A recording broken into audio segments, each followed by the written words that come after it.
नमस्कार, स्वागत है आप सभी का डीडी न्यूज के इस विशेष सांकेतिक भाषा के बुलेटिन में। आपके साथ मैं हूं संध्या शर्मा और मेरे साथ है मेरी सहयोगी मनीषा शर्मा। आइए बुलेटिन की शुरुआत करते हैं हेडलाइंस के साथ। भारत और मॉरिशस के प्रधानमंत्री आज काशी में करेंगे द्विपक्षीय वार्ता। व्यापारिक, सांस्कृतिक और विरासत सहित विभिन्न मुद्दों पर होगी चर्चा।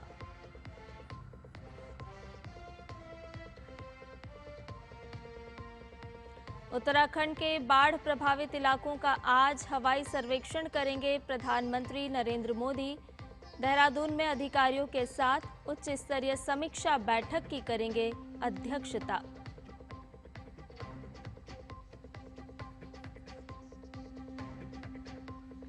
नेपाल में फंसे भारतीयों को निकालने में जुटी सरकार। एयर इंडिया और इंडिगो ने शुरू किया विशेष उड़ानों का संचालन। हिंसक प्रदर्शन में अब तक 30 लोगों की मौत।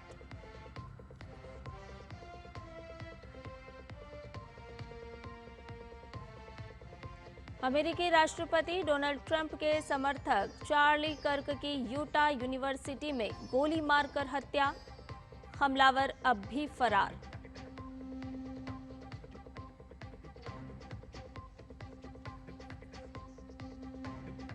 और एशिया कप में भारत ने मेजबान यूएई को 5वें ओवर में ही 9 विकेट से दी मात।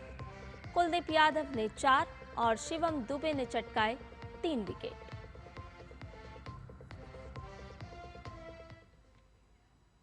और अब सभी खबरें विस्तार से। वाराणसी में आज भारत और मॉरिशस के प्रधानमंत्रियों के बीच मुलाकात होगी।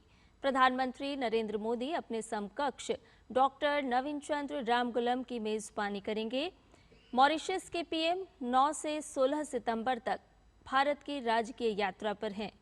प्राचीन और ऐतिहासिक नगरी में दोनों नेता द्विपक्षीय सहयोग के सभी पहलुओं की समीक्षा करेंगे, जिसमें विकास, साझेदारी और क्षमता निर्माण पर विशेष ध्यान दिया जाएगा।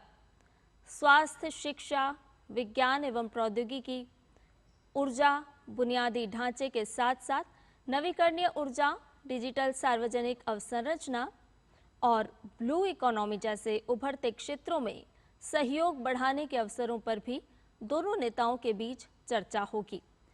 मॉरिशस भारत के महासागर दृष्टिकोण और पड़ोसी पहले नीति के लिए महत्वपूर्ण है।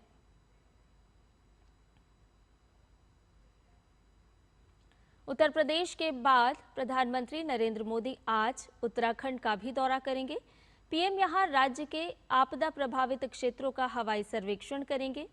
इसके बाद मुख्यमंत्री पुष्कर सिंह धामी और राज्य के वरिष्ठ अधिकारियों के साथ एक उच्च स्तरीय समीक्षा बैठक की अध्यक्षता भी करेंगे। उत्तराखंड में पिछले दिनों भारी बारिश के कारण भूस्खलन और बादल फटने जैसी कई घटनाएं देखने को मिली, जिसमें जान माल का काफी नुकसान हुआ। पीएम अभी हाल ही में पंजाब और हिमाचल प्रदेश के बाढ़ प्रभावित इलाकों का दौरा कर चुके हैं।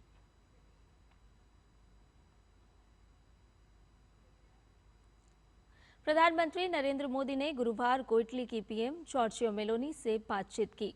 दोनों शीर्ष नेताओं के बीच कई अहम मुद्दों पर चर्चा हुई। इसकी जानकारी देते हुए पीएम मोदी ने सोशल मीडिया प्लेटफॉर्म एक्स पर लिखा, प्रधानमंत्री जॉर्जिया मेलोनी के साथ बहुत अच्छी बातचीत हुई। हमने भारत इटली रणनीतिक साझेदारी को और मजबूत करने की अपनी संयुक्त प्रतिबद्धता को दोहराया और यूक्रेन संघर्ष को जल्द समाप्त करने में साझा रुचि व्यक्त की। पारस्परिक रूप से लाभकारी भारत यूरोपीय संघ व्यापार समझौते को अंतिम रूप देने और IMEEC पहल के माध्यम से संपर्क को बढ़ावा देने में इटली के सक्रिय सहयोग के लिए प्रधानमंत्री मेलोनी का धन्यवाद किया। प्रधानमंत्री नरेंद्र मोदी ने गुरुवार को कतर के अमीर शेख तमीम बिन हमद अल थानी से टेलीफोन पर बातचीत की। प्रधानमंत्री नरेंद्र मोदी ने दोहा में हुए हमलों पर गहरी चिंता जताई। उन्होंने कतर की उस भूमिका की सराहना की जो वह क्षेत्रीय शांति और स्थिरता को बढ़ावा देने में निभा रहा है, खासतौर पर गाजा में संघर्ष विराम और बंधकों की रिहाई के लिए किए जा रहे प्रयासों की पीएम मोदी ने सराहना की। प्रधानमंत्री ने सभी मुद्दों का समाधान बातचीत और कूटनीति के माध्यम से करने की बात कही और किसी भी तरह के तनाव को बढ़ाने से बचने की जरूरत पर जोर दिया। उन्होंने ये भी कहा कि भारत हर प्रकार के आतंकवाद का विरोध करता है और शांति व स्थिरता का पूरा समर्थन करता है। अमीर शेख तमीम ने कतर और उसके लोगों के प्रति एकजुटता जताने के लिए पीएम मोदी का धन्यवाद किया। दोनों नेताओं ने भारत और कतर के बीच रणनीतिक साझेदारी की प्रगति पर संतोष जताया और आपसी हितों के सभी क्षेत्रों में सहयोग को आगे बढ़ाने के लिए अपनी प्रतिबद्धता दोहराई।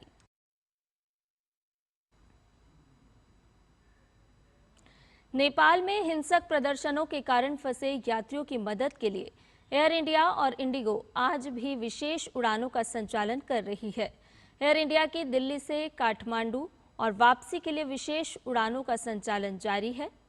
इसी के साथ नियमित उड़ान भी बहाल कर दी गई है।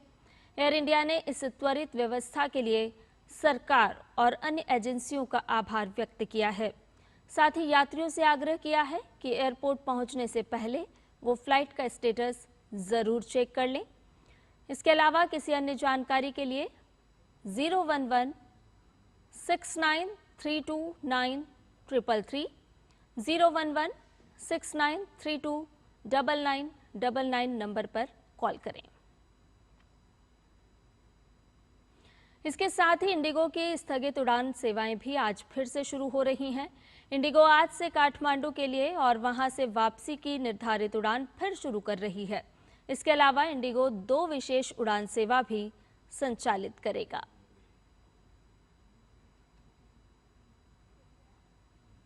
नेपाल के स्वास्थ्य एवं जनसंख्या मंत्रालय ने जानकारी दी है कि देश भर में हुए हिंसक जेनजी प्रदर्शनों में अब तक 30 लोगों की मौत हो चुकी है और 1600 से ज्यादा लोग घायल हुए हैं। मंत्रालय के प्रवक्ता डॉक्टर विकास देवकोटा के मुताबिक देश के 29 अस्पतालों से जुटाए गए आंकड़ों के आधार पर ये जानकारी दी गई है। अब तक 1611 लोगों का इलाज किया गया है, जिनमें से 274 लोग अभी भी भर्ती हैं और उनका उपचार चल रहा है। इसके अलावा 56 लोगों को गंभीर स्थिति के कारण दूसरे अस्पतालों में रेफर किया गया है, जबकि 719 लोग इलाज के बाद घर लौट चुके हैं। सबसे ज़्यादा 436 मरीजों का इलाज सिविल सर्वेंट्स अस्पताल में हुआ, जबकि 161 लोग ट्रॉमा सेंटर और 109 लोग एवरेस्ट अस्पताल में भर्ती हुए।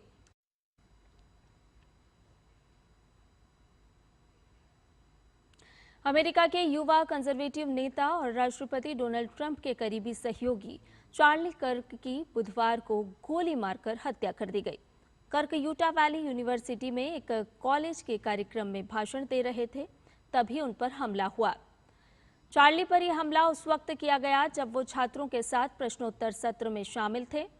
इस हमले का वीडियो सोशल मीडिया पर वायरल हो गया है। मौके पर अफरा तफरी मच गई और लोग चीखते भागते नजर आ रहे हैं।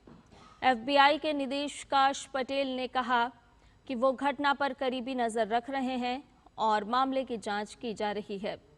पुलिस संदिग्ध हमलावर की तलाश में जुटी है। चार्ली कर्क की गिनती ट्रंप के करीबियों में होती है।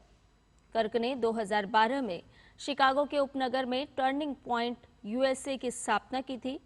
इस संगठन का मकसद कॉलेज कैंपसों में कम टैक्स और सीमित सरकार की विचारधारा को बढ़ावा देना था।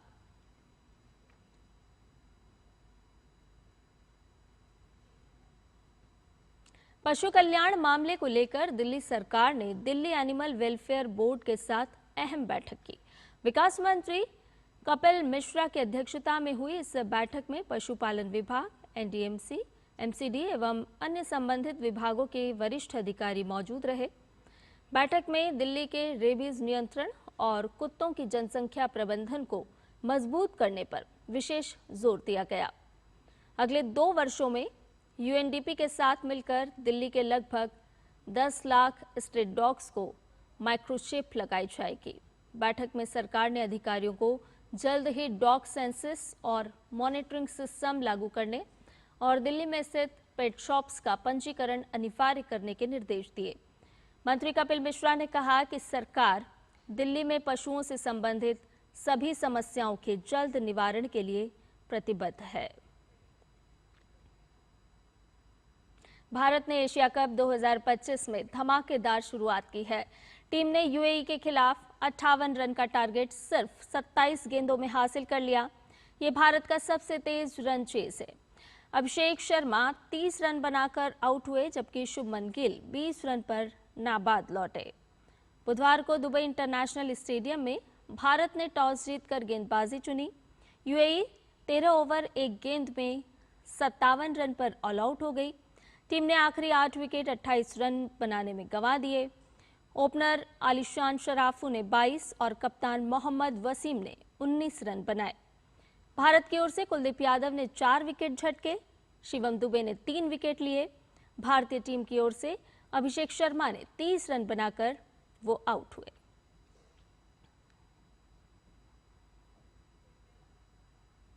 और इसके साथ ही हमारे इस विशेष सांकेतिक भाषा के बुलेटिन में फिलहाल के लिए इतना ही। मुझे और मेरी सहयोगी मनीषा शर्मा को दीजिए इजाजत। नमस्कार।